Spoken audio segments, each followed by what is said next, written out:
جی شیخ.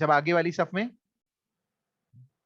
جب آگے کی صف میں اسپیس ہے بٹ وہ اسٹل نئی صف بناتے ہیں، اکیلے کھڑے ہو جاتے ہیں جی نئی صف میں. اگر آگے والی صف میں جگہ ہے، آگے والی صف میں اسپیس ہے، اس کے باوجود اگر کوئی پیچھے کھڑا ہوتا ہے اکیلا، تو پھر ایسے شخص کی نماز نہیں ہوگی، اس کو فکر سے نماز پڑھنی پڑے گی. سمجھ میں آئی بات؟ اب دیکھیں، جی شیخ. جب وہ پہلی صف میں جگہ ہونے کے باوجود تنہا دوسری صف میں نماز پڑھے گا تو اس کی نماز نہیں ہوگی. پہلی صف مکمل ہونے اور اس میں جگہ نہ ہونے کی صورت میں تنہا آدمی دوسری صف میں نماز پڑھے گا تو نماز کیا ہوگی؟ اس کی درست ہوگی، اس کی نماز درست ہوگی. یعنی اگر 2 صف ہو گئی، 3 صف ہو گئی، 4 صف ہو گئی، آپ 5ویں صف میں کھڑے ہیں، اب دیکھا آپ نے کوئی آدمی نہیں آ رہا ہے، نہ آگے سے کسی کو پیچھے کھینچنا درست ہے کیونکہ تبرانی کے الفاظ ضعیف ہیں، اور آگے والے کی فضیلت ہے، آپ اس کو فضیلت سے نکال کر مفضولیت میں ڈال رہے ہیں، یہ ویسے ہی مسئلہ غلط ہے، یہ ویسے ہی صحیح نہیں ہے. تو معلوم پڑ رہا ہے کہ پہلے صف آگے والی صف سے کسی کو بھی پیچھے کھینچنا یہ صحیح نہیں ہے، یہ درست نہیں ہے. البتہ پیچھے اکیلا نماز وہ پڑھ سکتا ہے اس کنڈیشن میں جب آگے کی صف میں کہیں پہ بھی جگہ موجود نہ ہو، تو اب اس کی نماز درست ہو جائے گی، صحیح ہو جائے گی. بات سمجھ میں آ گئی؟ جی شیخ. تو گویا اس سے کیا معلوم پڑ رہا ہے کہ جو حدیث کے الفاظ ہیں جس میں اس بات کا تذکرہ نہیں ہے کہ صحابی کہاں کھڑے تھے، تو اللہ کے نبی صلی اللہ علیہ وسلم نے جو بعض اہل علم نے اس سے مسئلہ نکالا ہے کہ اللہ کے نبی نے ان کو اس لیے کہا کہ تم نماز دوڑاؤ کہ وہ پہلی صف میں جگہ ہونے کے باوجود پیچھے کھڑے تھے، اس لیے اللہ کے نبی نے کہا کہ نماز دوڑاؤ، پھر سے پڑھو، نماز تمہاری نہیں ہوئی. اب جو لوگ کہتے ہیں کہ نہیں نماز نہیں ہوگی، انہوں نے یہ کہا کہ نہیں پہلی اور دوسری صف میں جگہ نہیں تھی، اس کے باوجود وہ اکیلے پڑھ گئے تھے، اس لیے بھی کہا. تو معلوم پڑ رہا ہے کہ دوسرا موقف یہ زیادہ مناسب لگ رہا ہے کہ اللہ کے نبی صلی اللہ علیہ وسلم نے یہ اس وجہ سے کہا کہ چونکہ پہلی صف میں جگہ تھی اور اس کے باوجود کوئی پیچھے کھڑے ہو کے نماز پڑھے تو یہ صحیح نہیں ہے، بلکہ اس کو چاہیے کہ وہ اگلی صف میں جہاں جگہ ہے وہاں نماز پڑھے. ٹھیک ہے، بات سمجھ میں آ گئی؟ کوئی سوال ہے کسی کا اس حدیث کے سلسلے میں؟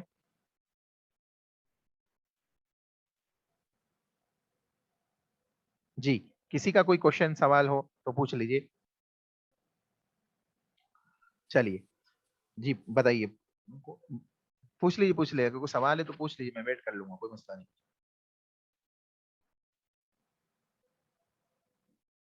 اچھا چلیے، آپ میں سے کسی کا ہو سوال تو انمیوٹ ہو کے پوچھ لیجیے گا. ٹھیک ہے، دیکھیے اس کے بعد والی حدیث وعن عبد الرحمن صخر الدوسی رضی اللہ تعالی عنہ قال قال النبي صلی اللہ علیہ وسلم اذا سمعتم الاقامة فامشوا الى الصلاة وعليكم السكينة والوقار ولا تسرعوا فما ادركتم فصلوا وما فاتكم فاتموا متفق علیہ واللفظ للبخاری. صحیح بخاری مسلم دونوں کے اندر حدیث موجود ہے، دونوں میں راوی عبد الرحمن صخر الدوسی رضی اللہ تعالیٰ عنہ ہیں، اور یہ الفاظ جو آپ کے سامنے پڑھے گئے ہیں حدیث کے، یہ بخاری کے ہیں. ٹھیک ہے، حدیث نمبر 389. اللہ کے نبی نے کہا اذا سمعتم الاقامۃ، عبد الرحمن صخر الدوسی رضی اللہ تعالیٰ عنہ بیان کرتے ہیں کہ رسول اللہ صلی اللہ علیہ وسلم نے ارشاد فرمایا اذا سمعتم الاقامۃ، جب تم اقامت سنو، جب تم اقامت سنو، فمشوا الی الصلاۃ، تو نماز کی طرف جلدی کرو، نماز کی طرف جلدی کرو. جب تم اقامت سنو تو نماز کی طرف چل پڑو، فمشو یعنی چل پڑو، چل پڑو نماز کی طرف چڑھو، یعنی جماعت جہاں جماعت کھڑی ہو گئی ہے، اقامت کہی جا گئی، اس طرف چل پڑو. وعلیکم السکینہ والوقار. اب دیکھیں سکونت یعنی اطمینان اور سکون اور وقار کے ساتھ چلو، جلد بازی مت کرو، بھاگو مت، دوڑو مت. اب دیکھیں اس حدیث کا یہ جملہ پچھلی حدیث جو ہم نے پڑھی ہے ابھی، جس میں ایک صحابی دروازے سے رکوع کی حالت میں چلتے ہوئے جماعت میں مل جاتے ہیں، تو اللہ کے نبی نے کیا کہا؟ ولا تعود، ایسا مت کر، ایسا دوبارہ مت کرنا. کیوں منع کیا؟ کہ سکونت اور وقار کے خلاف تھا، اطمینان اور سکون کے خلاف تھا وہ عمل، تو اللہ کے نبی صلی اللہ علیہ وسلم نے اسے کیا کیا؟ منع کر دیا. بات سمجھ میں آئی؟ اللہ کے نبی نے اس سے منع کر دیا. آگے اللہ کے نبی نے مزید بیان کیا وَلَا تُسْرِعُوا، اور جلد بازی مت کرو، اور جلد بازی مت کرو. فَمَا أَدْرَكْتُمْ فَصَلُّوا، جو مل جائے نماز میں سے، فصلو اس کو پڑھ لو. فَمَا أَدْرَكْتُمْ جو تم پالو اس کو پڑھ لو. وَمَا فَاتَكُمْ، اور جو چھوٹ جائے، یعنی مثال کے طور پہ کسی کا رکوع چھوٹ جائے، سجدہ چھوٹ جائے، ایک رکعت چھوٹ جائے، تو وہ کیا کرے؟ فاتمو، اس کو مکمل کرے، اس کو اٹھے امام کے سلام پھینکنے کے بعد اور اس کو مکمل کرے۔ تو اس حدیث میں رسول اللہ صلی اللہ علیہ وسلم نے مسئلے کو واضح کر دیا کہ ایک شخص جو نماز کے لیے آگاہ ہے، اقامت کہی گئی ہے، اقامت کہہ دی گئی ہے یا اقامت کہی جا گئی ہے، تو وہ نماز کی طرف چل پڑے اور اطمینان اور وقار اور سکون کے ساتھ چلے، جلد بازی نہ کریں، اور جو نماز کا حصہ، جتنا حصہ اس کو مل جائے اتنی نماز پڑھ لے امام کے ساتھ، اور بقیہ نماز کو کیا کریں؟ مکمل کریں بعد میں کھڑے ہو کے، ٹھیک ہے۔ اس حدیث کے اندر، اس حدیث کی روشنی میں، نمازی جب مسجد میں نماز بجماعت کے لیے آئے تو بڑے آرام و سکون و وقار عزت کے ساتھ تشریف لائے، دوڑتا ہوا بھاگتا ہوا نہ آئے، دوڑتا ہوا بھاگتا ہوا نہ آئے، چلتے ہوئے نگاہیں نیچی رکھے، بولنے کی ضرورت ہو تو دھیمی اور پست آواز سے بولیں، یوں اطمینان سے آنے کے بعد امام کو جس حالت میں پائے اس حالت میں نماز کو ادا کر لے، نماز میں شریک ہو جائے اور باقی نماز کو بعد میں کھڑے ہو کے مکمل کرے۔ اب دیکھیں مثال کے طور پہ کوئی شخص داخل ہوا، اقامت کہہ دی گئی، امام صاحب رکوع میں چلے گئے، آپ داخل ہوئے، تو آپ کو کیا کرنا چاہیے؟ آ کے جی کیا کرنا چاہیے آپ کو؟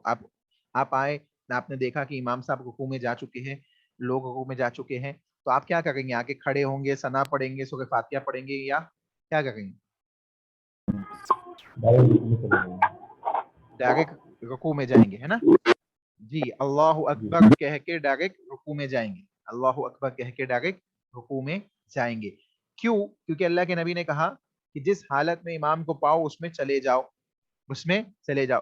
اب یہاں پہ دیکھیں، یہاں اگر آپ رکوع میں امام کو پاتے ہیں اور آپ کو اس حالت میں کیا ہوتا ہے کہ سورہ فاتحہ آپ کی چھوٹ جاتی ہے، دوسری کوئی یعنی سورۃ الفاتحہ جس کی اہمیت ہے، اللہ کے نبی نے اس کی تاکید کی ہے، اس کا پڑھنا کمپلسری ہے ہر ایک کو، وہ آپ کی چھوٹ جاتی ہے، تو اب آپ کیا کریں گے؟ جب امام سلام پھینک دے گا تو یہ پہلی رکعت جو آپ نے پڑھی تھی اس کو پھر سے پڑھیں گے آپ کھڑے ہو کے، کیونکہ آپ کی سورۃ الفاتحہ اس میں نہیں ہے۔ بات سمجھ میں آئی؟ جی شک۔ تو کیا معلوم پڑا کہ اللہ کے نبی صلی اللہ علیہ وسلم نے سکون اور اطمینان کے ساتھ جماعت میں شریک ہونے کا حکم دیا۔ اب دیکھیں اس حدیث سے ایک اور چیز جو معلوم پڑتی ہے کہ جو نماز انسان کو امام کے ساتھ جتنی مل جائے اتنی وہ پڑھ لے اور باقی نماز کھڑے ہو کے واپس پڑھے۔ تو معلوم پڑا کہ نماز کا سسٹم کیسا ہے؟ امام کی اقتدا، جب آپ جماعت کے ساتھ نماز پڑھ گئے تو امام کی اقتدا میں نماز پڑھی جائے گی۔ ایسا نہیں کہ میں آیا نماز میں، امام ایک رکعت پڑھ چکا ہے تو نہیں میں پہلے ایک رکعت پڑھوں گا پھر دوسری رکعت میں امام کے ساتھ شریک ہوگا، ایسا نہیں، بلکہ امام کی اقتدا میں جو حصہ جہاں سے آپ شریک ہوئے وہاں سے آپ نماز اسٹارٹ کر دیجئے، اور جو چھوٹ گئی ہے اس کو بعد میں ادا کیجئے کھڑے ہو کے، ٹھیک ہے؟ تو معلوم پڑا کہ جتنی رکعتیں مل گئی اتنی ہم پڑھ لیں گے، اور جتنی چھوٹ گئی اس کو کیا کریں گے؟ بعد میں ہم پڑھیں گے، ٹھیک ہے؟ اب دیکھیں کہتے ہیں کہ اس سے ایک اور چیز جو اس حدیث سے ہمیں معلوم پڑتی ہے، اللہ کے نبی صلی اللہ علیہ وسلم نے بیان کیا وما فاتکم، جو تمہاری چھوٹ جائے۔ اب اس میں بھی بعض لوگوں نے اختلاف کیا ہے کہ مقتدی کی پچھلی رکعتیں شمار ہوگی، جبکہ امام شافعی کہتے ہیں کہ مقتدی کی یہ پہلی رکعتیں شمار ہوگی۔ یعنی اب یہ سوال ہے نا کہ ایک کوشچن یہاں پہ پیدا ہو سکتا ہے کہ جس کی نماز چھوٹی ہے، یعنی مثال کے طور پہ آپ آئے، پہلی رکعت ہو گئی تھی، دوسری رکعت میں آپ لگے، تو پہلی رکعت آپ کی چھوٹی، تو آپ کی تو امام کے ساتھ دوسری رکعت ملی نا، آپ دوسری رکعت سے جوائن ہوئے، تو آپ کی وہ پہلی ہوگی یا دوسری ہوگی؟ اب جب آپ اٹھ کے پڑھیں گے تو وہ آپ کی چوتھی ہوگی یا پہلی رکعت آپ نے پڑھی ہے؟ تو اس سلسلے میں، کیونکہ اللہ کے نبی نے کیا کہا وما فاتکم فاتموا، جو تمہاری چھوٹ گئی اس کو کیا کرو؟ مکمل کرو۔ تو اسی سلسلے میں امام ابو حنیفہ رحمہ اللہ علیہ کے نزدیک کیا ہے؟ مقتدی کی پچھلی رکعتیں شمار ہوگی، اور امام شافعی کہتے ہیں کہ مقتدی کی یہ پہلی رکعتیں شمار ہوگی، یعنی مقتدی کی امام ابو حنیفہ کہتے ہیں کہ نہیں بعد والی رکعت شمار ہوگی، اور امام شافعی کہتے ہیں کہ نہیں یہ پہلی رکعتیں شامل ہوگی۔ اور حدیث کے جو الفاظ ہیں کہ فاتموا ما فاتکم، جو تمہاری چھوٹ گئی ہے اس کو مکمل کرو. حدیث کے الفاظ سے یہی بات زیادہ مناسب معلوم ہوتی ہے کہ جو پہلی ہماری چھوٹی ہے ہم اس کو مکمل کر رہے ہیں, اس کو کھڑے ہو کے مکمل کر رہے ہیں. نیز یہ مسئلہ بھی مختلف ہی ہے کہ رکوع میں شامل ہونے والے کی یہ رکعت شمار ہوگی یا نہیں ہوگی. محتاط ترین اور بہتر مسئلہ اس میں یہی ہے جو کتاب و سنت کے نزدیک ہے کہ اس کی فاتحہ سورۃ الفاتحہ نہیں ہونے کی وجہ سے, قیام نہ ملنے کی وجہ سے اس کو پھر سے وہ رکعت پڑھنی پڑے گی اور نماز اس کو مکمل کرنی پڑے گی. اب دیکھیں دوسرا جو چیز ہے, یعنی دوسری جو چیز ہے کہ امام شافعی کا جو مسئلہ ہے کہ پہلی جو رکعت اس کی چھوٹی ہے وہ اس کو شمار کیا جائے گا. تو اللہ کے نبی کی حدیث سے بھی وہی بات معلوم پڑ گئی کہ وما فاتکم فاتموا, جو چھوٹ گئی ہے اس کو مکمل کرو. تو اس کا مطلب ہے کہ جو وہ آخر میں پڑھ رہا ہے وہ اس کی کیا ہے, پہلی رکعت ہے, اگرچہ وہ چوتھی پڑھ رہا ہے. بات سمجھ میں آئی؟ جی شیخ. کوئی سوال ہے اس میں آپ میں سے کسی کا؟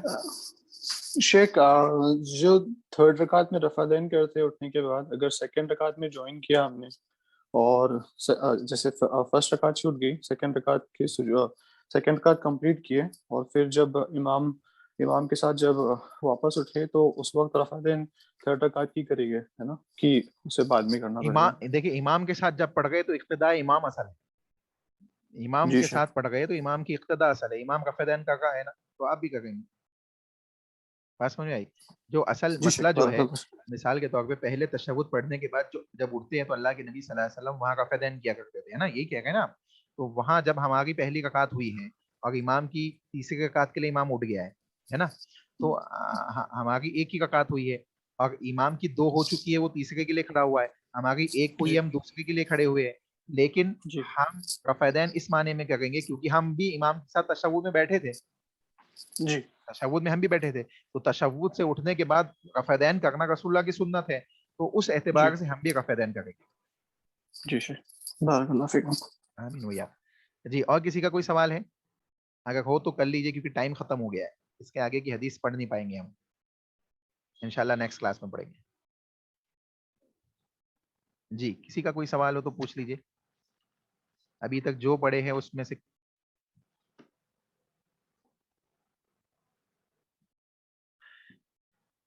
چلیے کوئی سوال نہیں ہے شاید آپ لوگوں کا. اللہ آپ سب کو جزائے خیر عطا فرمائے. جس طریقے سے ماشاءاللہ آپ لوگ جڑتے ہیں, اللہ آپ سب کو جزائے خیر عطا فرمائے, دنیا و آخرت میں کامیابی عطا فرمائے, ہم سب کے علم و عمل میں خیر و برکت عطا فرمائے, دنیا و آخرت میں ہم سب کو کامیابی عطا فرمائے, مختلف قسم کے فتنوں سے فساد سے ہم سب کی حفاظت فرمائے. اور جس طریقے سے ہم اس کلاس میں علم سیکھنے کے لیے جمع ہوتے ہیں, اللہ سے دعا ہے کہ اللہ اسی طریقے سے جنت الفردوس میں ہم سب کو جمع فرمائے. آمین. دعا اختتام مجلس کی دعا پڑھ لیجئے. سبحانک اللہم ربنا و بحمدک اشہد ان لا الہ الا انت استغفرک و اتوب الیک. السلام علیکم ورحمۃ اللہ وبرکاتہ.